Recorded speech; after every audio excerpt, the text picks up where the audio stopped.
la explicación que da Freud, la interpretación que da Freud. Vamos a ver cuánto podemos avanzar de eso. Antes de ir hacia allá, como les decía, ¿no? Ambos procedimientos, dice Freud, de interpretación, sea la interpretación simbólica, sea el método del descifrado, ¿no? Freud dice, ninguno de los dos nos sirven, sea porque su aplicación está restringida a los sueños comprensibles, razón por la cual no se pueden generalizar, o, ¿no es cierto?, porque, como el método del descifrado, funcionan teniendo a la base una clave fija que hace que la interpretación participe de una especie como de mecánica, ¿no? Donde, ¿no es cierto?, cada imagen cifrada tiene un valor. Ese valor puede cambiar, ¿no es cierto?, según la persona, ¿no? Puede variar un poco, pero sigue habiendo una clave a la cual uno puede remitirse, ¿no? Freud dice, esos métodos no nos sirven a pesar o de todas maneras, ¿no? El psicoanálisis sigue estando más cerca de la creencia que de la ciencia en este terreno. Más cerca de la creencia que de la ciencia, porque la creencia da en el clavo respecto de la verdad, ¿no? Que es que el sueño tiene un significado que puede ser interpretado. Esa es la verdad del sueño, dice Freud. Es decir, para Freud los términos son verdad y significado, verdad y sentido.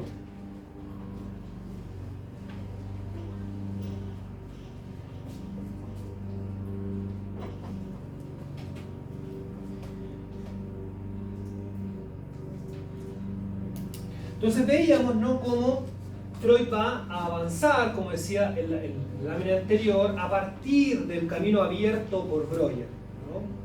Es decir, desde el síntoma, desde la representación patológica, hasta, ¿no es cierto?, los elementos, ¿no es cierto?, a partir de los cuales surgió. Y es a partir del método, dice Freud, que es posible la interpretación que él propone. ¿Cómo es el método? Decirle a aquel, al soñante, que diga todo cuanto se le pase por la cabeza, todas sus ocurrencias ligadas, ¿no es cierto?, al sueño. Por lo tanto, dice Freud, un sueño puede insertarse en la trama de pensamiento normal, tal como se puede ir desde la idea patológica hasta su recuerdo. Se puede insertar en la trama de pensamiento normal, ¿se entiende? El sueño, al igual que la idea patológica, el sueño, el síntoma, el lapsus, el chiste, las formaciones del inconsciente en general, se pueden insertar en la trama de pensamiento normal. El inconsciente piensa, el inconsciente es pensamiento. Freud nunca va a negar que el inconsciente sea pensamiento. Lo que pasa es que es un pensamiento inconcebible para la psicología sostenida en la conciencia, porque es un pensamiento sin pensador. Es un pensamiento sin que nadie lo piense. El inconsciente piensa aun si no hay nadie pensando ahí. El inconsciente piensa. Por lo tanto, el inconsciente, ¿no?, la solución del sueño se puede entramar en el pensamiento normal, se puede articular con el pensamiento normal, no participa de un sustrato, de una sustancia distinta a la del pensamiento. El sueño, por lo tanto, es tratado, dice Freud, como un síntoma, razón por la cual se le puede aplicar el mismo método. Por eso Freud dice, ¿no es cierto?, que hay que pedirle a nuestro sujeto que ponga atención a sus percepciones psíquicas, que se observe a sí mismo, pero que, observándose a sí mismo, suspenda la crítica ante los pensamientos que afloran. Es decir, Freud dice, no es una atención concentrada, no es una reflexión, porque la reflexión y la atención concentrada se sostienen en la crítica, se sostienen en desestimar las ocurrencias. Cuando a alguien le dicen, concéntrese, ¿qué tiene que hacer para concentrarse? Dejar de pensar en estupideces. ¿No? Concéntrese. Mientras que Freud está diciendo, en este método, lo que usted cuando se concentra llama estupidez, es lo que más nos importa. Porque la estupidez es la marca de la crítica. Esto no tiene nada que ver, no se relaciona con la razón por la cual llegué hasta acá. Hablando de esto no me voy a curar. Freud dice, es eso. Eso es lo que nos interesa, eso es lo que nos importa, eso es lo que nos va a abrir el camino a la interpretación del sueño, la interpretación del síntoma. ¿Sí?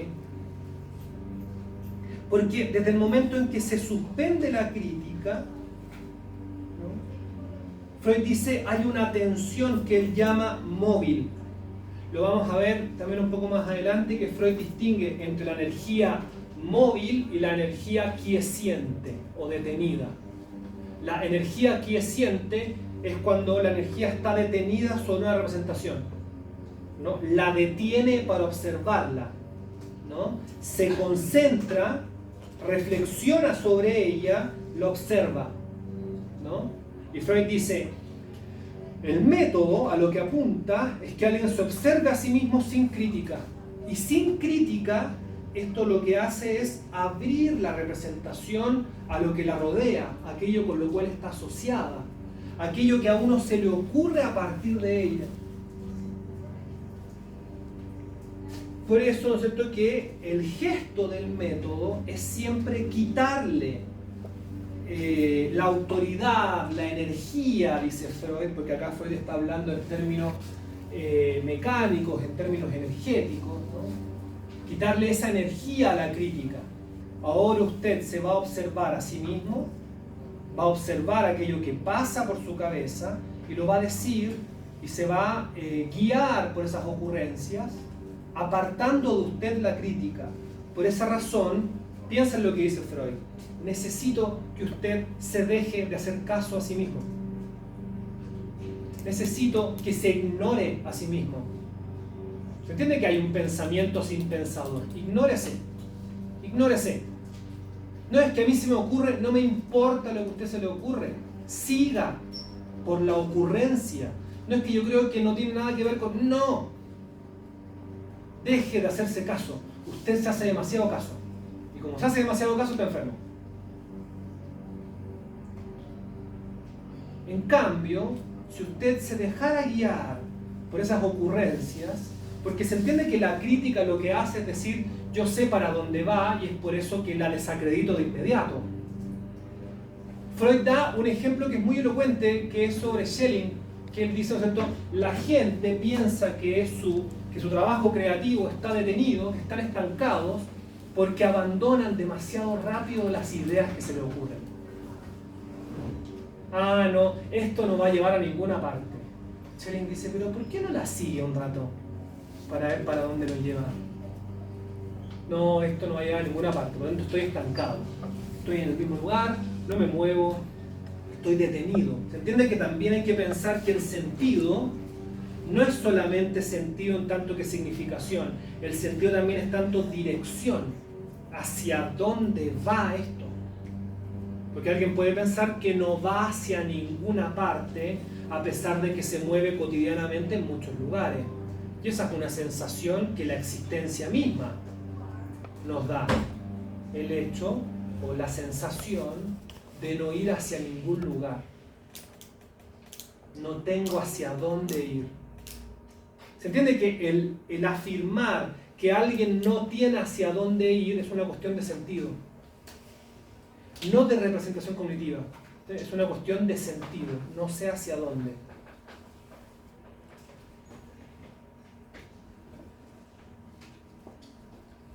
Entonces dice esto.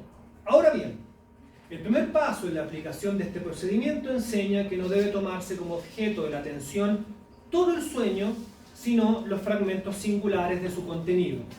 Por esta razón es que Freud dice que estamos más cerca del método del descifrado que de la interpretación simbólica. Porque el método del descifrado puede hacerse cargo de los sueños fragmentarios porque no los toma en totalidad, sino que los toma parte por parte, pedazo por pedazo. Si yo pregunto al paciente todavía no ejercitado, ¿qué se le ocurre acerca de este sueño? Por regla general, no atinará a capturar nada en su campo de visión mental. De nuevo, y esto es sumamente relevante, ¿no? Porque la clínica, el día de mañana, para aquellos que se quieran dedicar al psicoanálisis, ¿no? La clínica es la práctica de un concepto.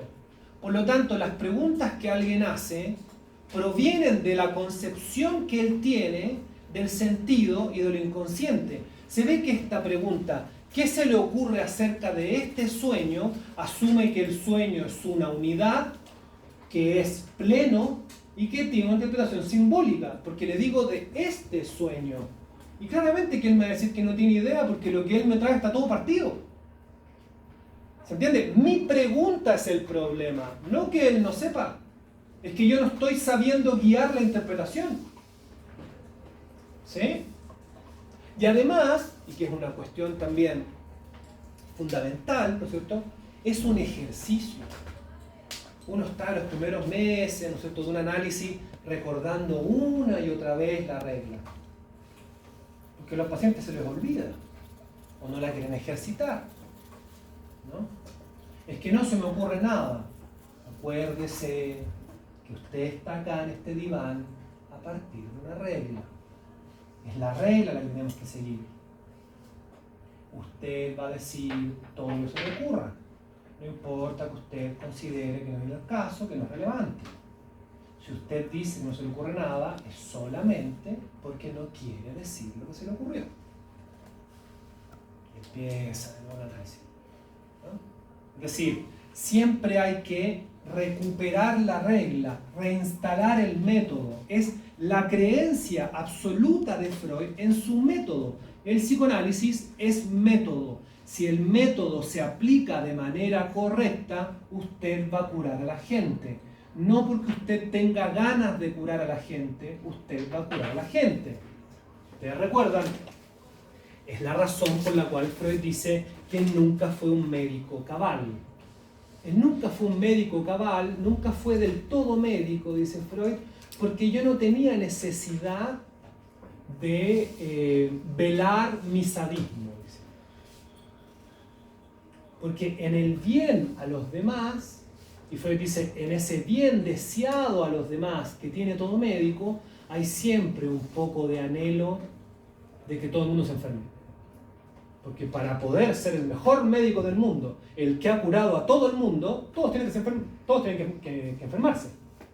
Tengo que desearle un poco más a la gente. Por lo tanto, cuando yo quiero curar por mi buena voluntad en vez del método, yo les prometo que van a terminar a los empujones con la gente. Es el problema de querer el bien del prójimo. Querer el bien del prójimo siempre trae un problema. El método, por lo tanto, lo que hace es regular ese anhelo del bien del prójimo y lo somete al método. Es por la vía del método que vamos a encontrar la solución a sus síntomas. Es por la vía del método que vamos a encontrar, ¿no?, la cura a sus problemas. Tenemos que atenernos al método. Tenemos que seguir por el camino del método. Por eso que Freud no se salta el camino.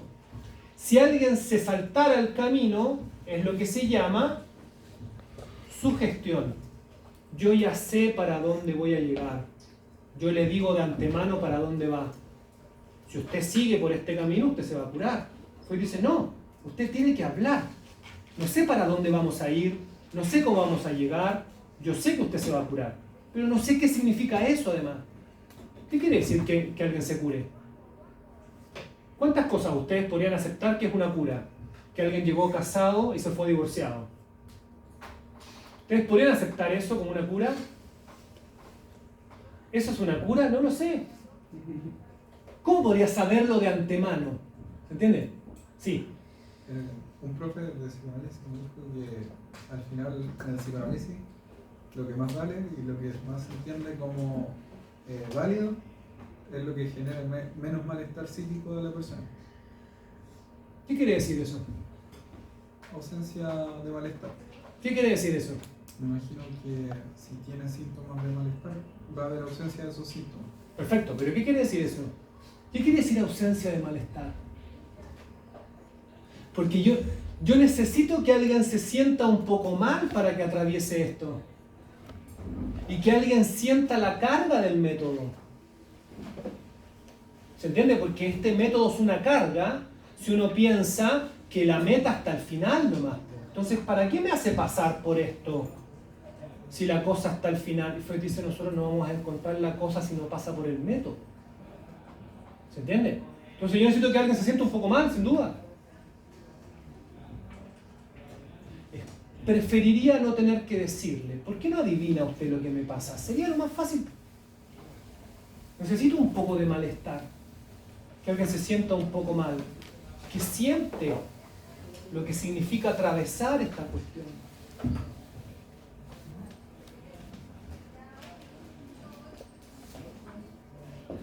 Piensa en lo que eso significa en términos de malestar en la cultura.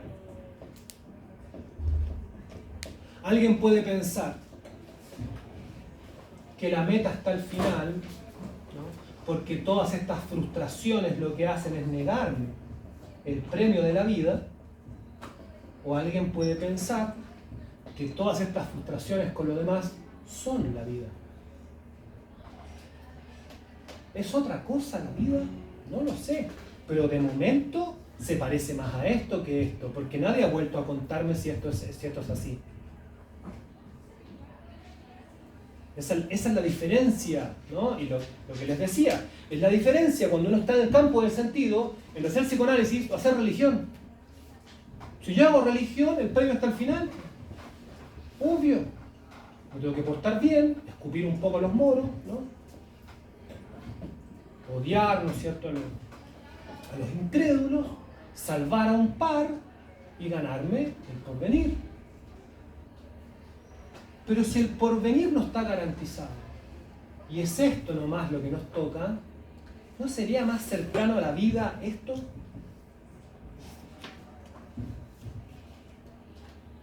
¿Qué sería ausencia de malestar? Esa es la pregunta que yo les hago. Y esa es la pregunta que Freud se hace.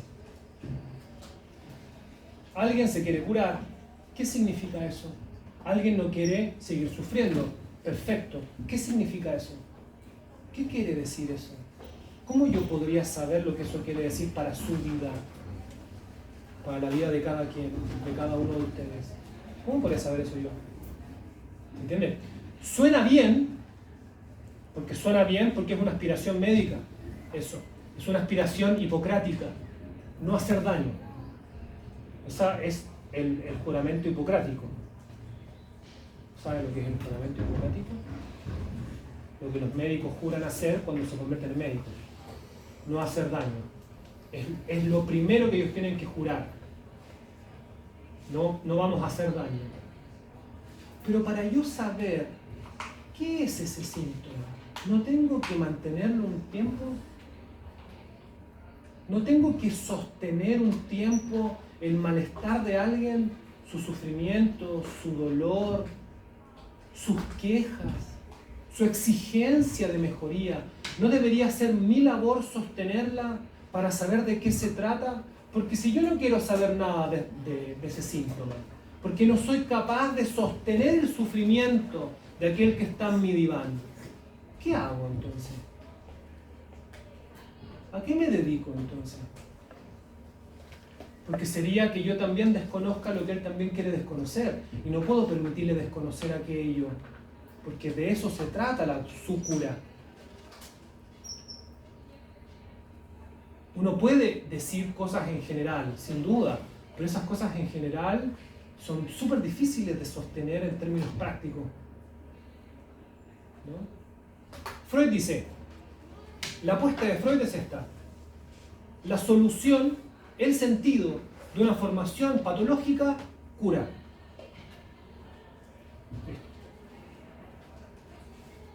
Más o menos dolor, más o menos sufrimiento. ¿De qué se trata el sufrimiento? ¿Se trata el dolor? Freud dice, no sé.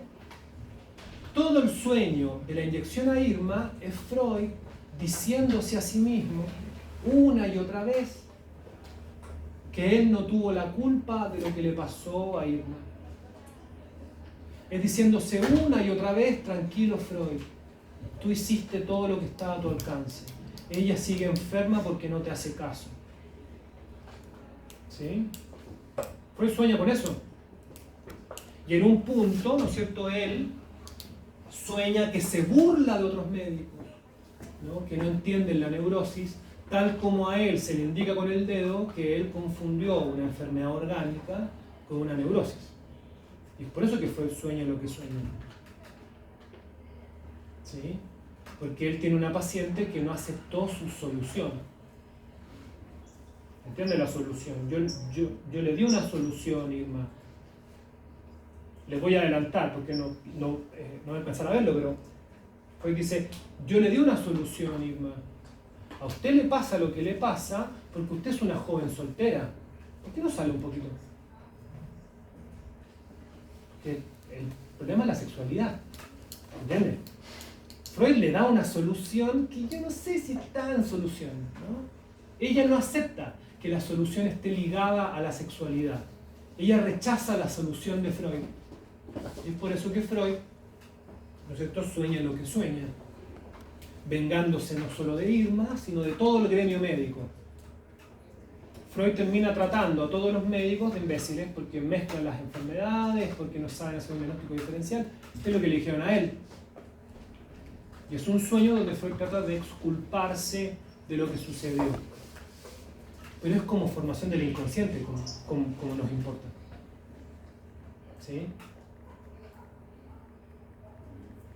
Por esa razón, la cuestión es el método. La imposición es del método.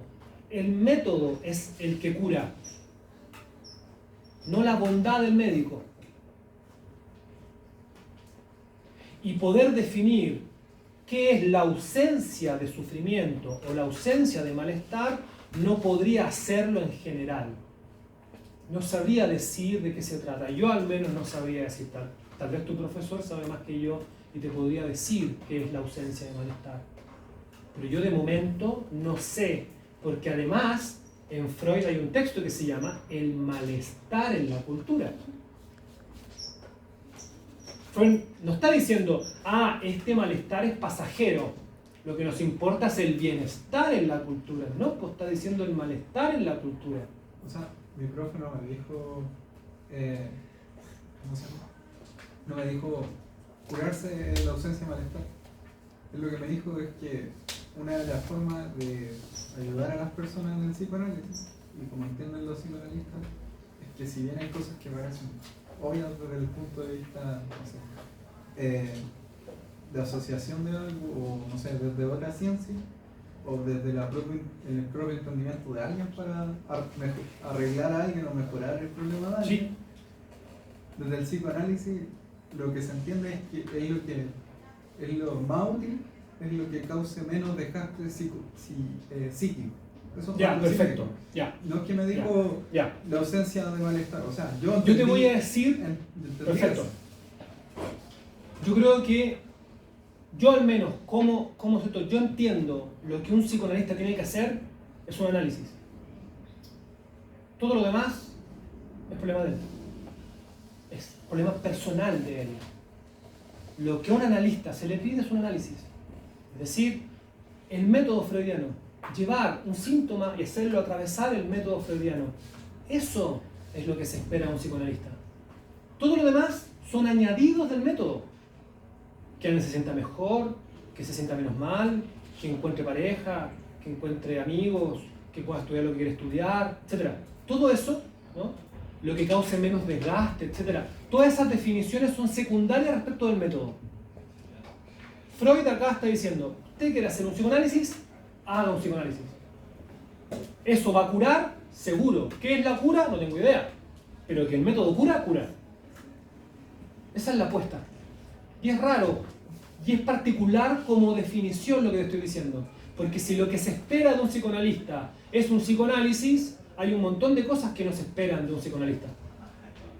ser buena gente, ser simpático, ser acogedor, pensar en el bien de los demás, etc. ¿Sí? Yo creo que la cuestión está estrictamente ligada al método.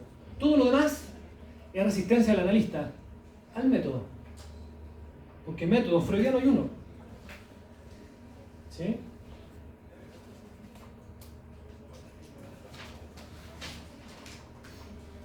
Y el tema, o sea, ya, la cura no es algo que se pueda decir de forma general, pero sí Ya. se puede decir de forma puntual. ¿Seguro? Entonces, Como producto del método. como producto del método. Entonces, en la mayoría de las ocasiones que Freud dijo yo curé a alguien, ¿Sí? lo dijo de forma, yo curé sus síntomas que le causaban malestar de forma puntual.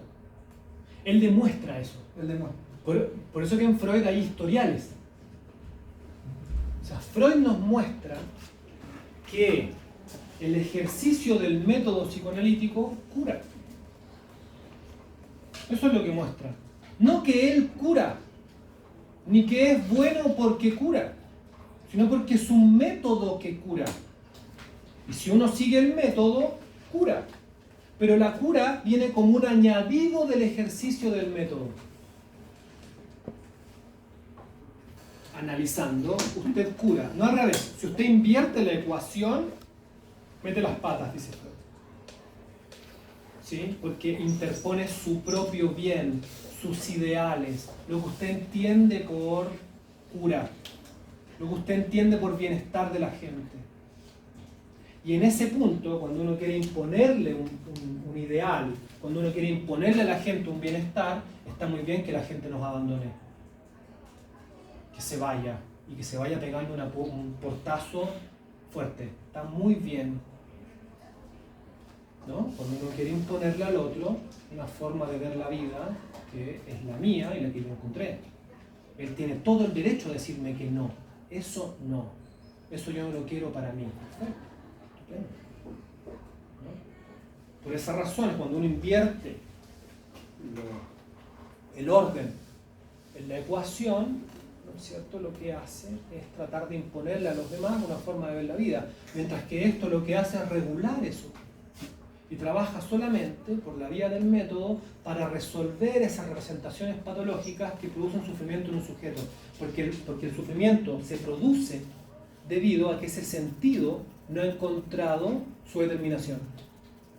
Ese sentido sigue siendo opaco, sigue siendo una incógnita para un sujeto. Y Freud dice, si yo resuelvo ese sentido, si encontramos ese sentido, si encontramos el sentido, usted se va a curar. ¿Se entiende que el orden es ese en Freud? ¿Sí? Porque si no, de vuelta, eso se llama sugestión. Y Freud dice, yo estoy mostrando un tratamiento psicoterapéutico que recorre otros caminos que la sugestión con o sin hipnosis. Una psicoterapia que en esto debe transitar otros caminos que los de la sugestión con o sin hipnosis, únicos hasta ahora recorridos. Freud está además, ¿no es cierto?, introduciéndonos a un tratamiento psicoterapéutico distinto de aquel que promueve, ¿no es cierto?, la escuela de Charcot, que tiene sus bemoles, ¿no? Tiene sus dificultades. Porque eso, ¿en qué termina? Es que usted es incurable. Yo la puedo escuchar un rato, ¿no? Y podemos bajar su sufrimiento. Cuando yo le digo que usted es incurable. Lo lamento mucho. Sus facultades psíquicas vienen obnubiladas. Sus facultades psíquicas están en detrimento. Porque usted viene así desde que salió de su mami.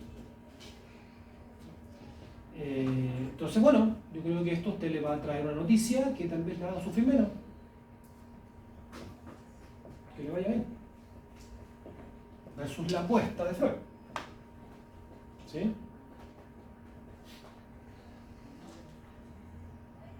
Entonces,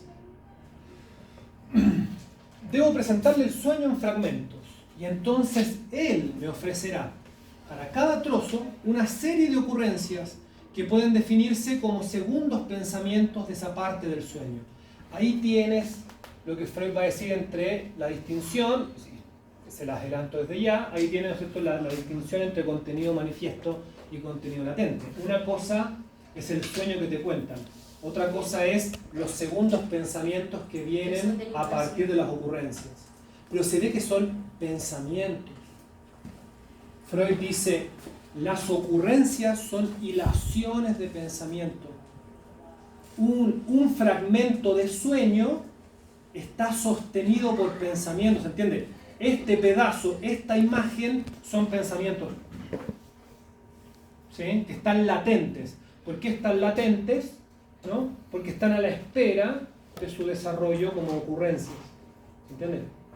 Pero solamente puede haber o puede aparecer aquello que está por debajo solamente porque yo hice el método.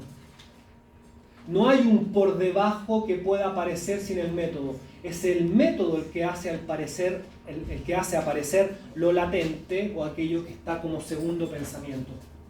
¿Sí? De nuevo, la diferencia entre contenido manifiesto y contenido latente, la diferencia entre ayer tuve un sueño, se lo voy a contar y después de contar se lo voy a empezar a asociar, contenido manifiesto, contenido latente, la diferencia entre uno y otro es de método. Porque si no, no hay diferencia entre lo manifiesto y lo latente. ¿Sí?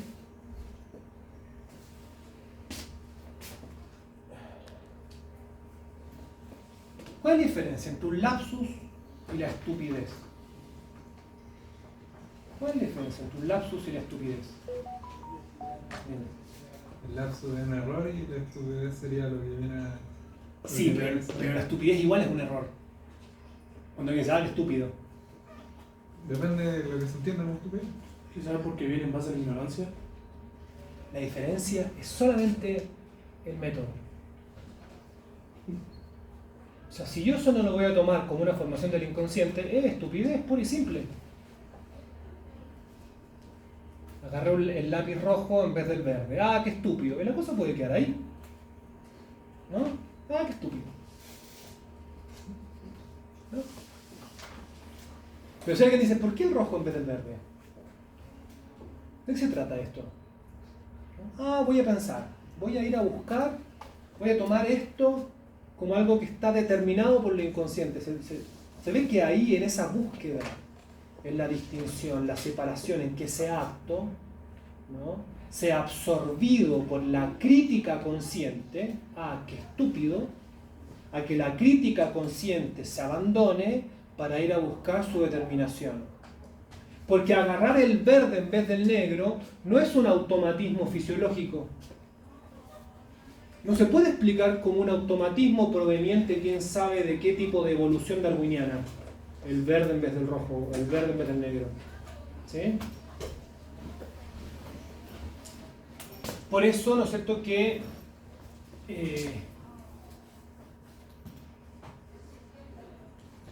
incluso, ¿no es cierto?, Freud va a decir, incluso cuando alguien dice, eso debe tener una determinación inconsciente, incluso cuando alguien lo dice así en términos generales, Freud dice, también participa del mismo registro de la estupidez o de la ignorancia.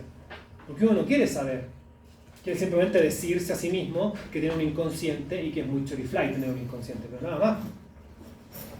Apuesto que fue inconsciente. Listo. No me importa. Ya por esta primera importante condición, entonces, el método de interpretación de sueños que yo practico se aparta del método popular, famoso en la historia y la leyenda, de la interpretación por el simbolismo, y se aproxima al segundo, el método del descifrado. Como este es una interpretación en detalle y no en más.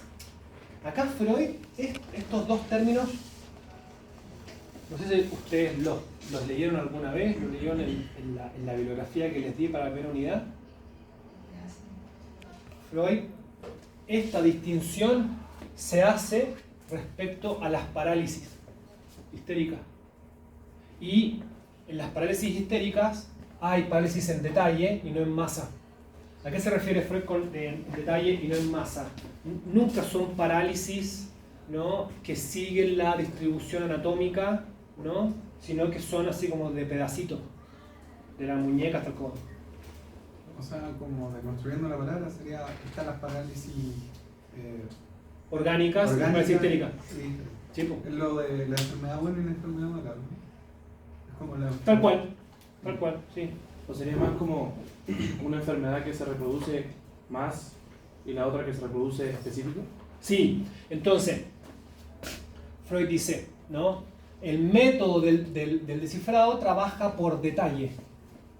El detalle, ¿no? El detalle también, en términos pictóricos, también uno podría pensar. El detalle. ¿Por qué, no? ¿Por qué se la arruga así? ¿Por qué el ojo lo tiene medio cerrado, pero de esa forma? ¿Por qué el párpado cae de esa manera? El detalle escultórico, el detalle pictórico. Es decir, solamente aquel que sabe recoger los detalles puede hacer un buen cuadro. Puede pintar al otro, fotografiar al otro. Porque a partir de ese detalle encuentra una singularidad. Acá Freud está haciendo lo mismo. Yo trabajo con detalles, con singularidades, con fragmentos. Fragmento a fragmento le pido sus ocurrencias para encontrar esos segundos pensamientos. ¿Sí? Como este, aprende de antemano el sueño como algo compuesto, como un conglomerado de formaciones psíquicas. ¿Sí? Entonces, en eso de determinar lo que sería una ocurrencia, lo que tendría que hacer Freud es separar lo que es detalle de masa. Piensa en esto. Freud dice, el sueño es algo compuesto, parece una unidad. Alguien llega y le dice, tuve un sueño, como si fuera una unidad, tuve un sueño. ¿Sí? Y Freud dice, eso no es una unidad, es un conglomerado, es una articulación de fragmentos. Parece que fuera uno con uno mismo, pero está hecho de fragmentos pegados entre sí. Por lo tanto, piensen en este término, compuesto. De nuevo, es una palabra química, es un compuesto. Cuando yo analizo un compuesto, ¿qué es lo que hago? Muestro que eso es un compuesto. Lo que parece ser una representación única, unitaria, está llena de detalles que se desarman entre sí. Por lo tanto, el sueño es un conglomerado de fragmentos, aun si yo lo presento como una unidad. Por eso que Freud dice, hay que tomar el sueño como ese conglomerado de fragmentos, como un compuesto. ¿Sí? No voy a alcanzar a verlo hoy, ya es muy tarde, ¿no? Pero lean el ejemplo de Freud, la inyección a Irma. La próxima vez voy a decir algunas cosas para recordarles, pero léanlo. Tómense el tiempo de leerlo con calma, con tranquilidad. Freud escribe muy bien, y más aún cuando él está dando cuenta de los sueños y de los es una delicia leer a Freud. Y van a ver la cuestión del compuesto y del detalle, cómo aparece esa composición del sueño, cómo cada fragmento que Freud toma, cada fragmento, cada parte del sueño, lo lleva a recuerdos, lo lleva a composiciones, lo lleva a articulaciones con otra gente, con otras personas, etc. Dense ese trabajo para comprender el método. La próxima vez voy a decir algo acerca de eso y vamos a avanzar hacia el capítulo 7, el punto, yo creo que se va el punto A. Ya, Roberto.